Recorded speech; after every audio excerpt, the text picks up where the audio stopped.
Another seamless start from the All About the Balls team. We try and time this so well.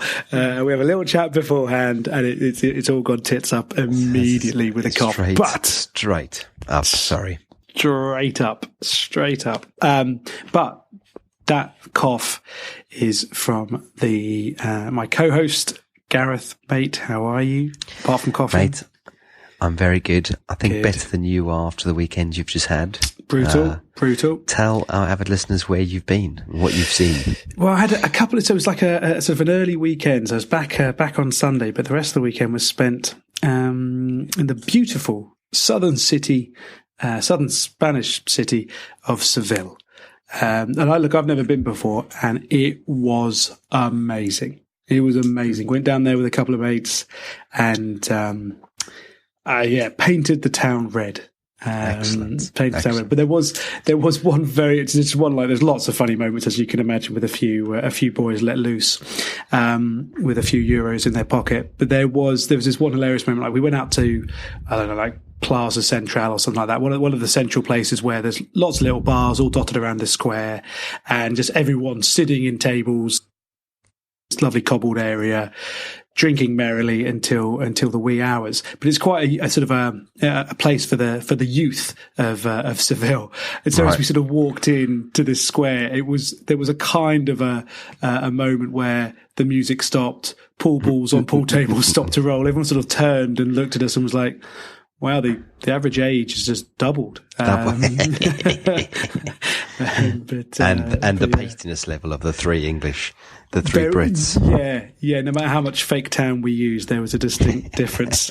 But mate, it was a very good weekend. Very good weekend. Did you manage to catch the rugby?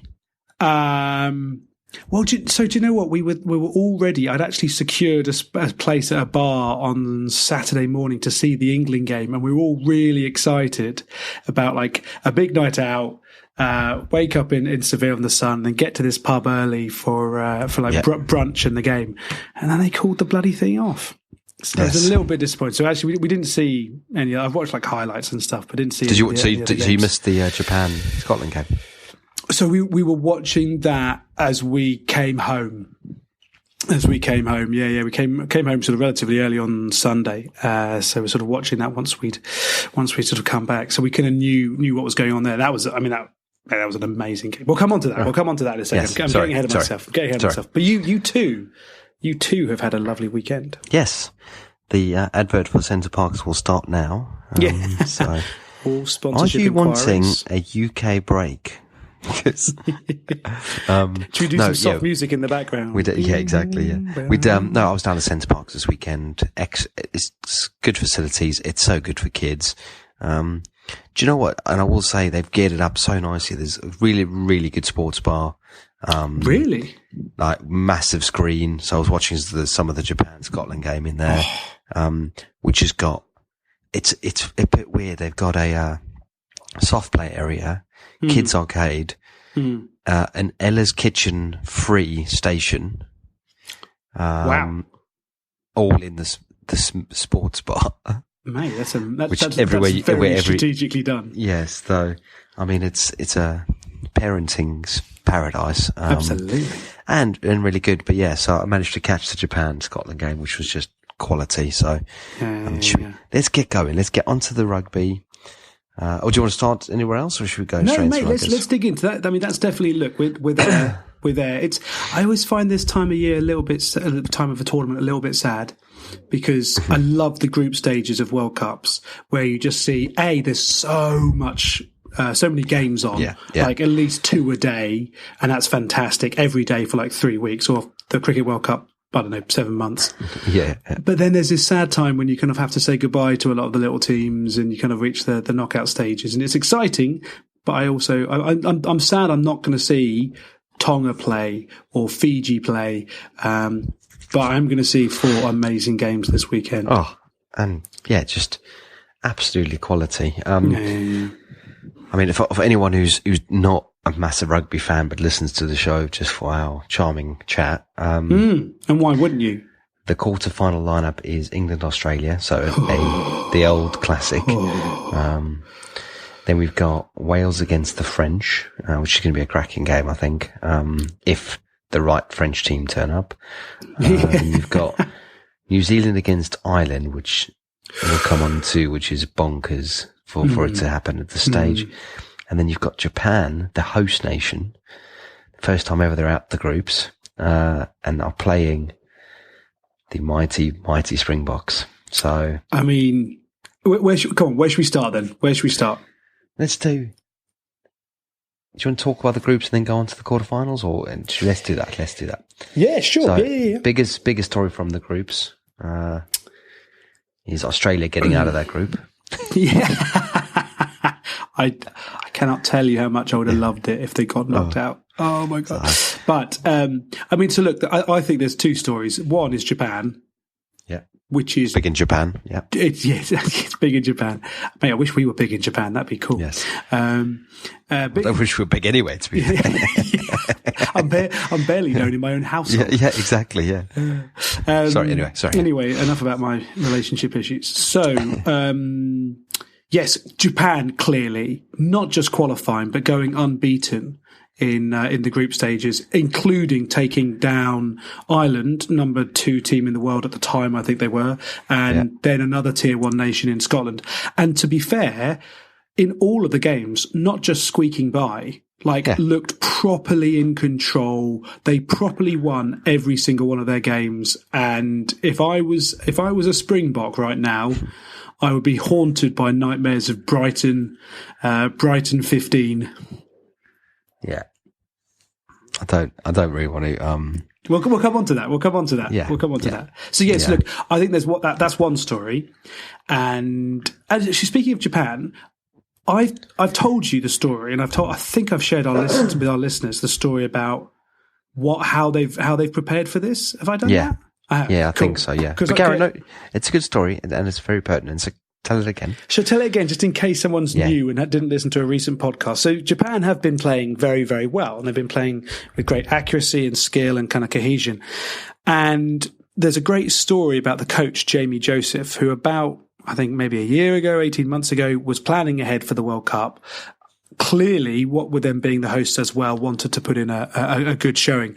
And what he did, don't we both sound healthy? What he did was create the Sunwolves B-side, which I think also, and the Sunwolves are a Super Rugby side, so they play in the Super Rugby club competition, but he created the Sunwolves B-side.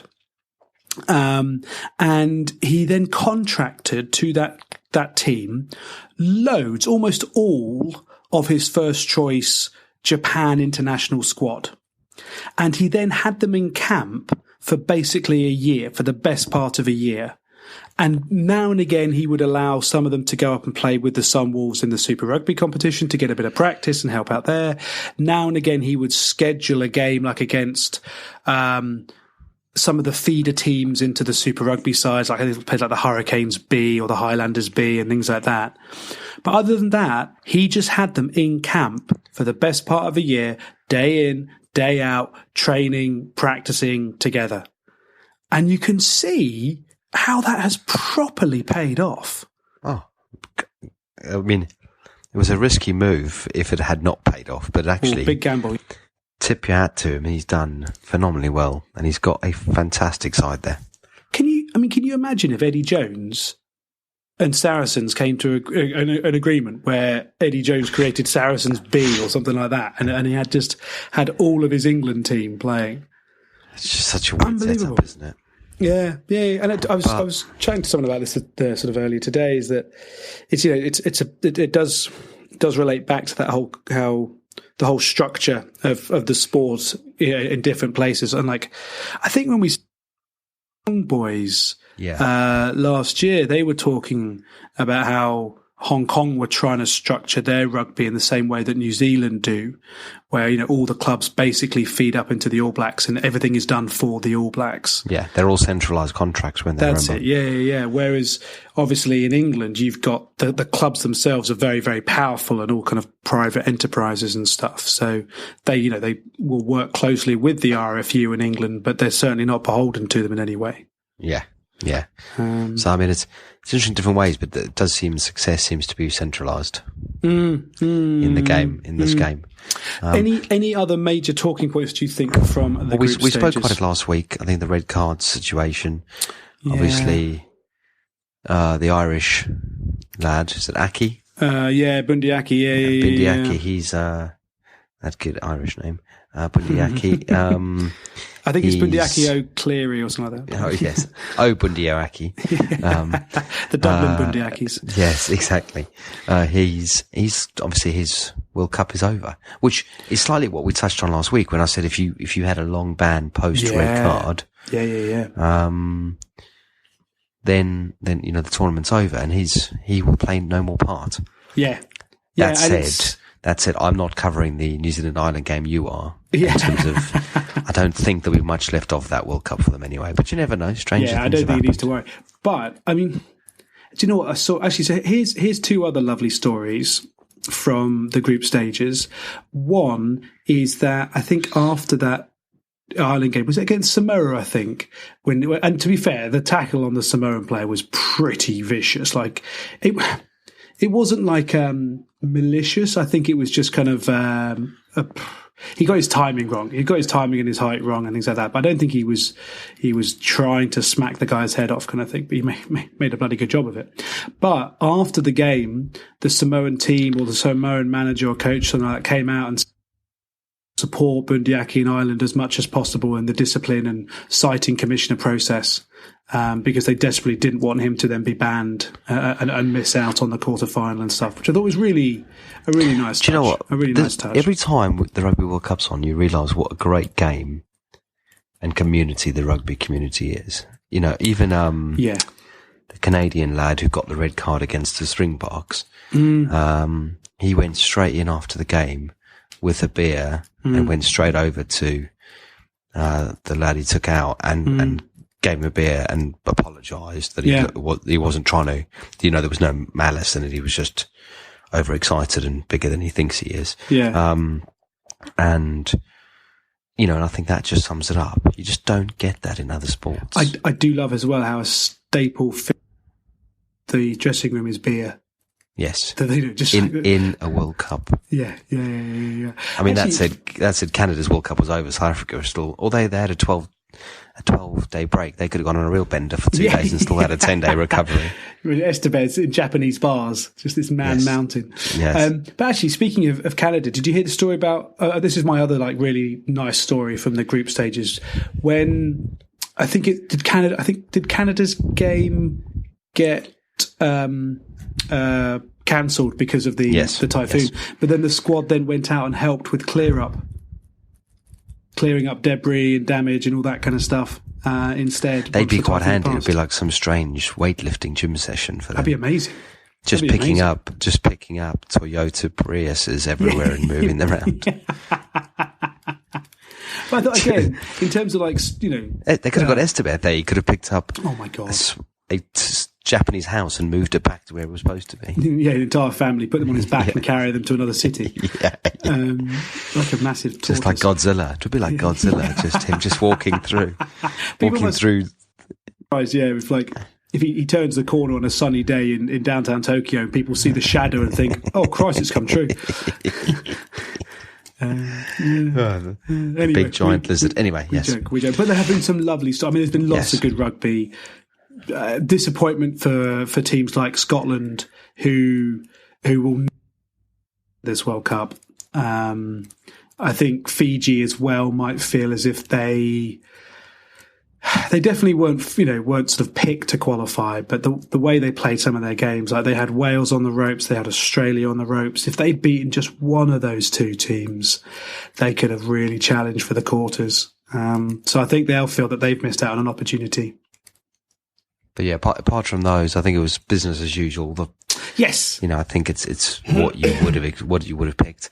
Should we have a quick little rundown through them and give our thoughts? You can kick it off with New Zealand Ireland if you can. I will kick it off with New Zealand Ireland. So, I find this one a bit of a tough one because I'm immediately drawn to New Zealand because when they are on form, they are still the best side in the world. Correct. And as they showed against South Africa, actually, they could absorb quite a bit of pressure. And South Africa had them on the ropes, so they were putting a lot of pressure on them for the first 20 minutes or so, I think it was. And then just bam, bam, New Zealand struck 2 converted tries, and they had that gap that they then could sort of protect, and South Africa couldn't find a way back into the game. So when they're in their moment, there's no better side at the moment in world rugby. However, those moments are less common than they used to be in the 2011 and 2015 sides. Yeah. They've got Brody Retallick coming back. I think he's going to start, one of, if not the best locks in the world. One of the great players in the world at the moment, but has played 30 minutes in about 2 months. So he's not exactly match hardened. Kieran Reid was the same though, wasn't he, for the Lions tour? Do you remember the Lions tour? Yes. He'd been out for, I think it was 8 months with with his injury, and came into the first test and was just an absolute animal beast. Just a phenomenal. So anyway, sorry, Karen. No, look, you're right. That's the thing that, if these players are the best of the best, and they're gonna raise their game for these kind of matches, Ireland are gonna rely huge amount on their 9 and 10, Murray and Sexton. If those two can click, and particularly Murray, if they can have good games, then Ireland can do this. I do think Ireland are going to miss Bundyaki, but I do think if Murray and Sexton play, they stand a chance of winning. They haven't played great in the group stages, but they are building. If you asked me to bet your money on it, I'd say New Zealand. Good. I don't have any money, so that's fine. All right. I reckon New Zealand by 7. Okay. Would you say this is the hardest of the 4 on paper to call? You got England, Australia, Wales, France, Japan, South Africa on paper. Yeah. Yes. I think you're probably right. By ranking it, there must be 2 of the top 4, right? Yeah, exactly. It's. I think one of the things is that this quarterfinal breakdown, the whole thing, all the games are very tough to pick. We'll come on to the Springboks and Japan, and whether there's another, whether the dream can continue there. That's probably the one with the most predictable result. But the rest are all very tight. Yeah. And you kind of know who should win, but you also know that the opposition could do it.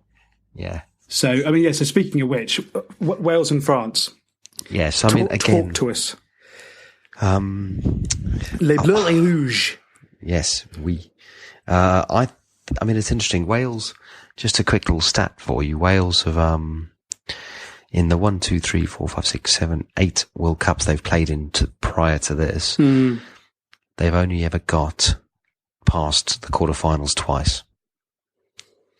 Really? So, 3rd place in 87, 4th place in 2011. They've lost 3 quarterfinals. Mm-hmm. So, in that respect, when you look at the French, in their 8 World Cups, they have got past the semi-finals 6 out of 8 times. Sorry, got past the quarterfinals 6 out of 8 times. They've got a very good World Cup pedigree, and actually, haven't they? when you look back was it 2007, they beat the Kiwis in the quarters, and then lost in 2011. Yeah, so they've, in terms of quarterfinal previous, you've got to go the French. In terms of the side and form and everything, I think Wales edge it. I think Wales will take it, and I think they will win it by... I think it's going to be quite comfortable in the end. I don't think it's going to be comfortable during the game. Yeah. But I think it's just the quality will shine through. So I'm going to say by 11 points. Yeah, no, I think you make a very good call. There. Wales to win it are 2-5. France of 11-4. So yeah, it's such an old cliche about the whole which French side's going to turn up, but it's also reached those more extreme levels in previous years where you don't know which French team's going to come out for which particular half. Like they can play an amazing half of rugby and then be absolutely shocking, and they can't afford to do that now. They can't. They managed to scrape past or survive against Argentina after an amazing first half and a crap second half. They can't do that against Wales. So your next one. I'm nervous. Your Old Faithful. I am so scared. Biggest two games in terms, or two countries. Yeah. England, Australia. Yeah. Talk to me, mate. I'm really barbecue or bangers. Which one? Beans on toast or shrimp on the barbie. So I'll say it now. I think England are going to win. I am not confident at all. And that's not necessarily down to any particular facts or figures or anything like that. It's literally just down to the idea. I hate the idea of losing to Australia. And so it's infecting my head. I'm getting paranoid and anxious about it. For those who might be interested, my other half is Australian. And she doesn't really care about rugby, but she does thoroughly care about making me suffer. Yes.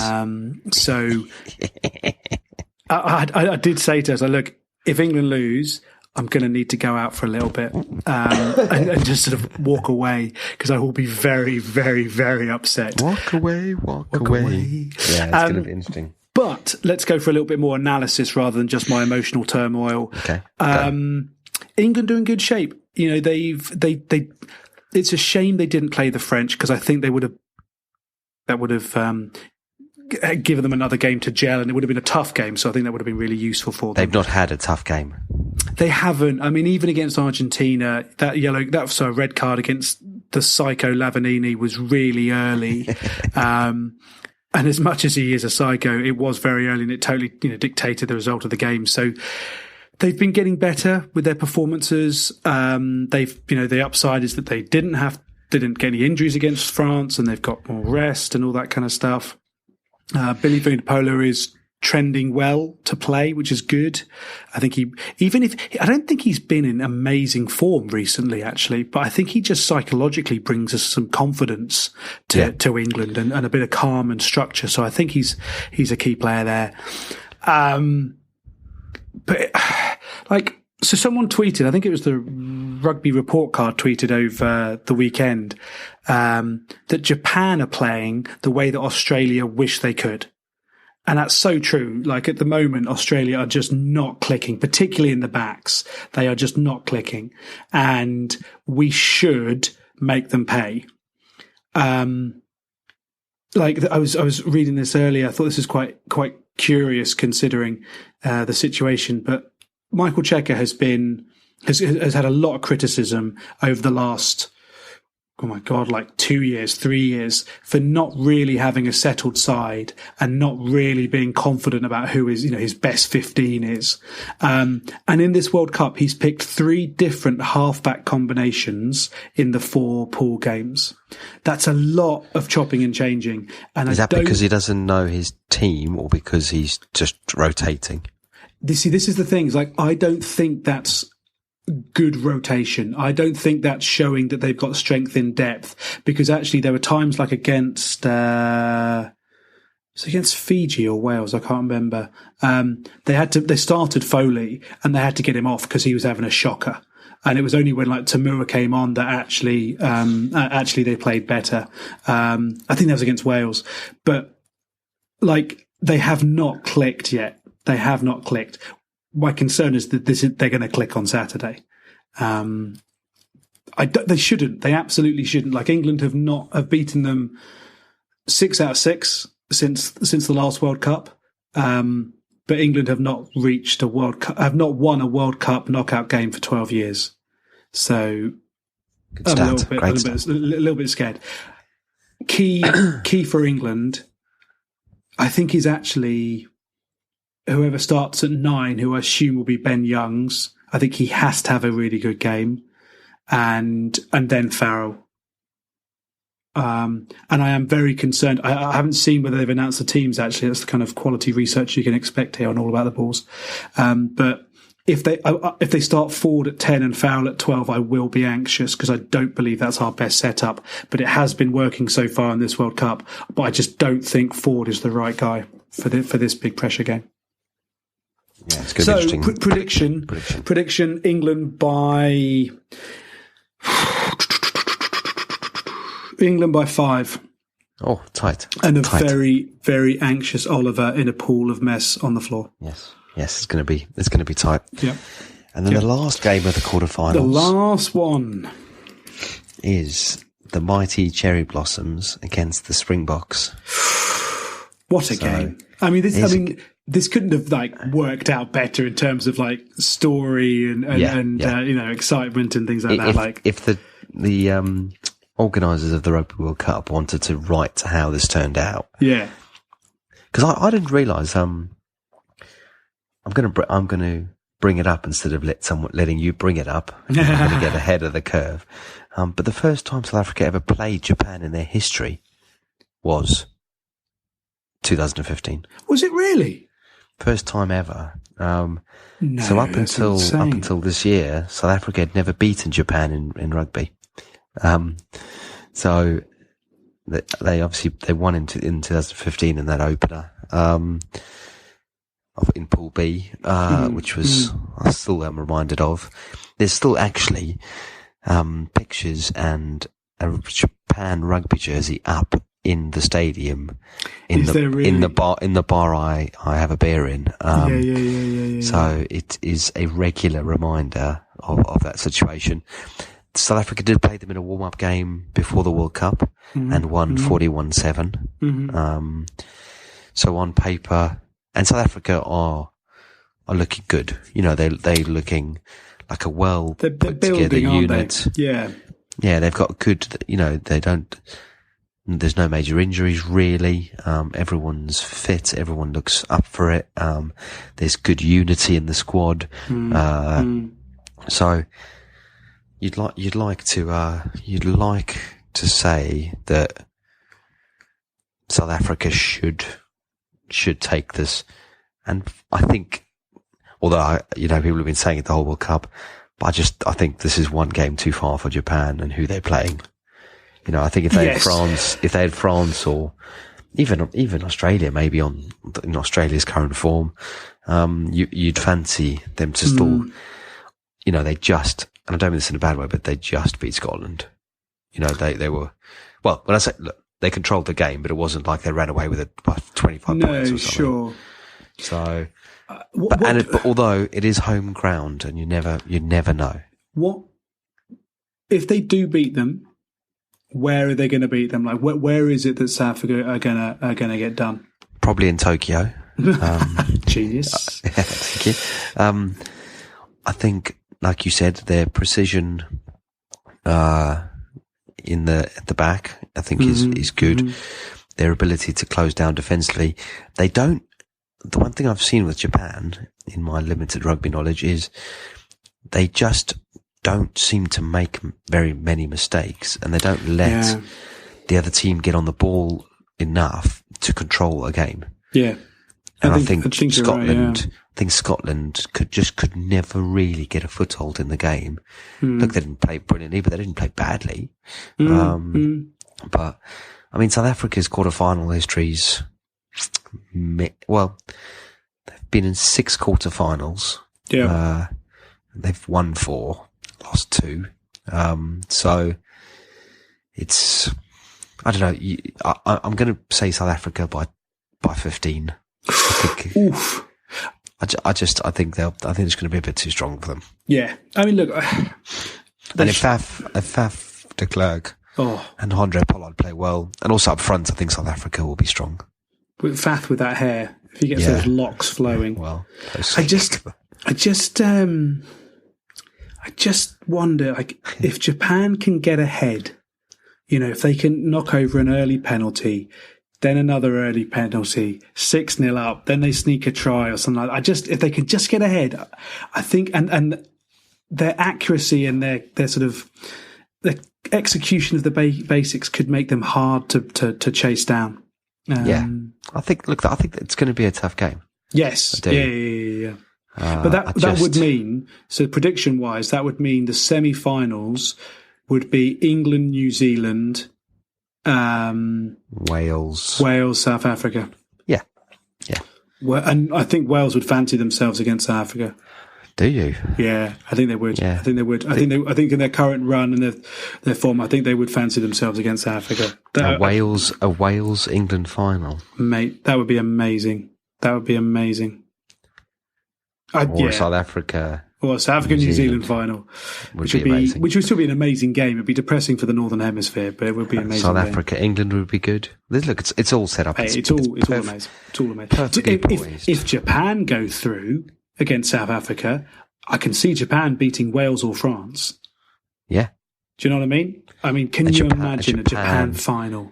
Well, I mean, we'll wrap up the rugby chat now, but do you remember, was it 95 when Japan played New Zealand and lost, was it 144-0? Yes. You know that? Putting that into perspective to where Japan rugby has come on in 25 years. Yeah. 24 years. Good maths, Gareth. 24 years. It's pretty amazing, actually. Pretty good. It is. So, look, can't wait. Weekend. I'm home alone for this weekend as well. So I've got just the sofa, my pants, Deliveroo, and the big screen TV. So I might even get the projector out, actually, get it proper life-size. You're welcome at mine if you want. Mate, emotional. I am getting the projector up. Yeah, so. Definitely. Oh, you've got the awesome proper screen as well. I just stick it on the wall, but you've got a homemade screen. That's amazing. You are welcome to come to mine. Oh, mate, I might have to do that actually. Anyway, there is other sport going on in the world, apparently. Yes. Well, we were going to talk about the cricket. I don't think we need to, unless you really want to. No, I mean, look, I don't think there's any need to mention how South Africa have lost the series 2-0 in India, having conceded about over 4 days of cricket. Yeah. I mean, so I was shocked the first test when they conceded, like, was it 500 in the first innings? I was like confused, thought I was misreading my phone when I saw that India had scored 600 in the first innings of the second test. Kohli just dominating, 254 or something like that. Just absolutely amazing.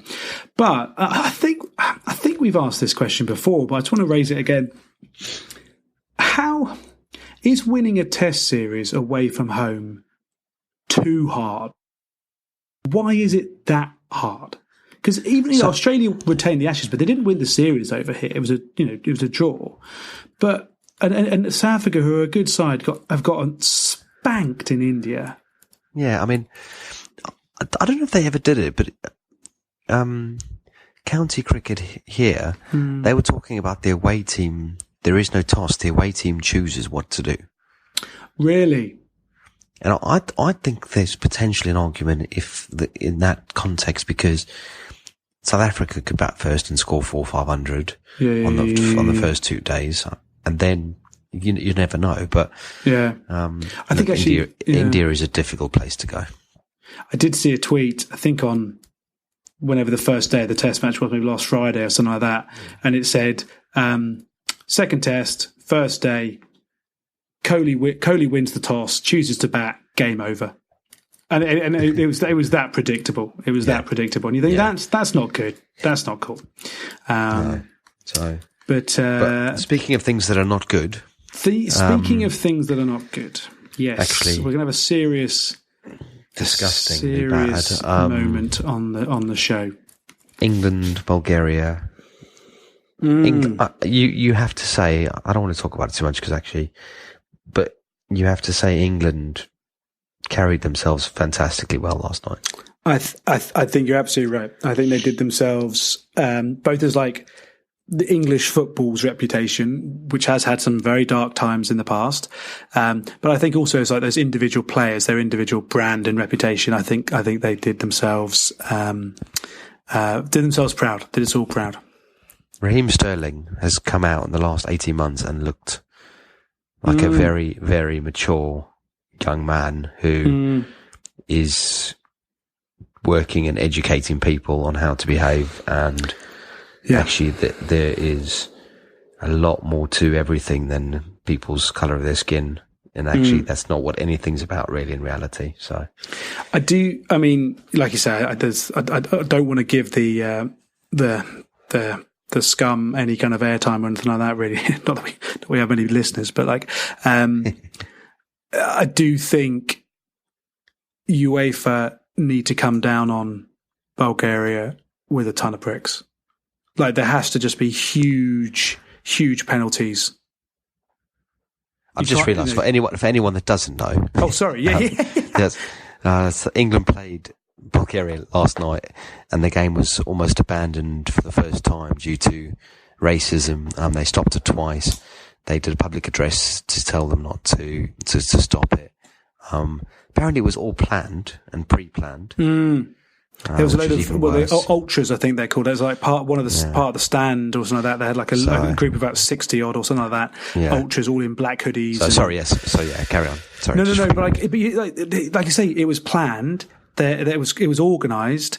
I think the ref followed the right procedures during the match. I'm not trying to sort of say that he should have done anything else there, but I think UEFA now have to absolutely come down on Bulgaria and go, you need to sort this stuff out, and until then you're out of international competition. Yeah. I think it's just, I think also Bulgaria were shockingly bad as a team. Oh, they are. They were horrendously awful, bad. Absolutely awful. So it's not like anyone's going to miss the high quality of Bulgarian international football during that ban period. But like, you can't give that kind of behaviour any kind of airtime or promotion or publicity. Shocking. But on the positive, the United players look good. I'm joking. We're not talking about United. I'm joking. Well, actually, you say that. It's the first clean sheet Harry Maguire's had in ages. Yeah, I did want to make one comment about Man United, actually, because I did see something very funny. I thought that it was quite amusing how Marcus Rashford got Man United's September Goal of the Month award. And it turned out to be a penalty, but it also turned out to be the only goal that was Man United scored in September. So this made me laugh. The most hollow trophy he's probably ever going to win in his career. Yeah. I'd still count that. Shocking. If that was me, I'd still count that. That would have to be on the mantelpiece. Well, actually, this weekend is a mouth-watering Sunday. 11:15 is the South Africa-Japan Rugby World Cup. And then 4:00 on Sunday is Man United Liverpool. Man United at home at Old Trafford. Excellent question. Sorry, I've put you on the spot there, man. Yes, they are at home. So, go on then, prediction. Head or heart? I think I'm going to ask for your head here. I think your heart says 1-1 draw, but. No, my heart says 3-2 to United. Wow. My head says 2-1 to Liverpool. Yeah, I mean, Liverpool have not dominated the games recently. So that's why I'm not saying 3-0 or 4-0. This is a big one for you as well, because your father-in-law is a big Liverpool fan, isn't he? Yes. This is a big. It's going to be a very awkward Sunday. This is going to be a big day in the household. So, and David De Gea is injured. So, I think 2-0 Liverpool. Yeah. I think without that Rashford penalty. Whew. Well, he scored an absolute blinder last night, so I hope he hasn't used up. He hasn't used up his goal of the month of October already. Yeah. He's only got one good one in him each month. But speaking of absolutely ridiculous feats, which I'm going to put Man United scoring 1 goal. Yes. I think we should wrap up with the absolute legend who broke is that the fastest marathon ever, right? Fastest marathon ever. Yeah, and not only the fastest marathon ever, but the first human ever to run a marathon under 2 hours. So apologies for the noun pronunciation. Eliud Kipchoge. Yes, excellent. We all know. Those Kipchoge, isn't it? Kipchoge, something like that. I think that's pronounced. Yeah. Kipchoge. But yeah, so he did it in one. Ellie to his friends. Ellie to his mates. I think he's a fan of the show. Yes. He did it. He did it in 1 hour 59 40 seconds. He did a half. You've run marathons, right? You're how many have you done? How many marathons have you done? I'm not going to say I've run 3 marathons. I have completed 3 marathons. Yes. Yeah, that's fair enough. You've completed 3 more than me, so that's good. What is your PB? My PB, I think, is 4 hours 45 minutes. It's 4 hours 45 minutes, and he would have done it again and then sat down for a 45-minute cup of tea, and then I would have crossed the line and gone, well, Ellie, where the hell have you been? Yeah. Where have you been my whole life? Well, yeah. So I mean, you put an incredible stat up on Twitter this week. Yes, it's mind blowing, and that's why I think we should end on this mind blowing stat. And I would like, go on then, you do it. I can't. Well, no. So, did you say to complete it in that time? Yeah, he had to run at an average speed of 17 seconds per 100 meters. Yes, for the entirety of the marathon. Yes, he was doing 100 meters in 17 seconds. I would like everyone this weekend, when you get a moment, just to run 100 meters and time yourself. Yeah, and then do that 440 times. Yeah. And that is what he did. I mean, Usain Bolt holds the world record for the 100 meters, and I think it's like 9.5, something like that, roughly speaking.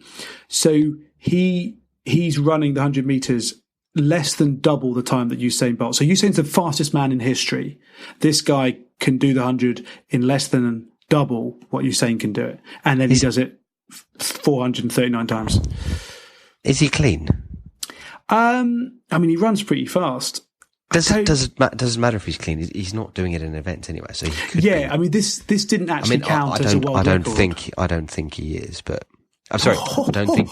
No. Sorry, I don't think he. I don't think he has. You heard it here first. I don't think he has. He is on anything. Is what I'm saying. No. Sorry, that's not what I meant. I think. Not that I think he is. Yeah, Christ alive. I don't know, but it is exactly. I think you're exactly right. We said end on that bombshell, not the drug taking, but the speed. But like you say, everyone, or the next show, run 100 meters and let us know how quickly you can do it in. And we will then compare that to the fastest marathon runner ever. It's just bonkers. Yeah. I mean, I don't know. I'll finish. Did you see that? Did you actually see the end of it? Have you seen it? Yeah, I watched like the video back of it. It's so good because all the pacemakers are running behind him. Yes. And they had like a laser on the ground for the coverage. Yes. But he had to stay on the laser. Well, and if you just tuned in at the end, you'd think all these guys were just chasing him and they've just missed out on the record by about 3 seconds. Yeah. But obviously they were joining as they were going along. They weren't actually running it. So they've been there for about a kilometre or something like that. There's a great, the start of the video on BBC Sport is just one of them looks like he is barely keeping up and he's a pacemaker. Yeah. It's actually ridiculous. So, but on that bombshell. Run your hundreds. I think we should wrap it up. Yeah, run your 100 meters, tweet us your time. Yes, absolutely. We'll do ours. Mate, good luck. I will hopefully see you this weekend. Yes. Well, actually, that's a very nice idea. I might see if I can get down to yours. You put a naughty idea in my head. Exactly. And then we can go from there. But yeah, have a good week, mate. Thank you to everyone listening. Get in touch with us on social media. If you want to let us know anything, say the 100 meter challenge is alive and kicking. Alive and kicking. We welcome any any times on any social media platform. Yes, we've had the press up challenge. We've now got the 100-meter challenge. So, come on, have a good week, mate. Always a pleasure. Cheers. Go well. Go well.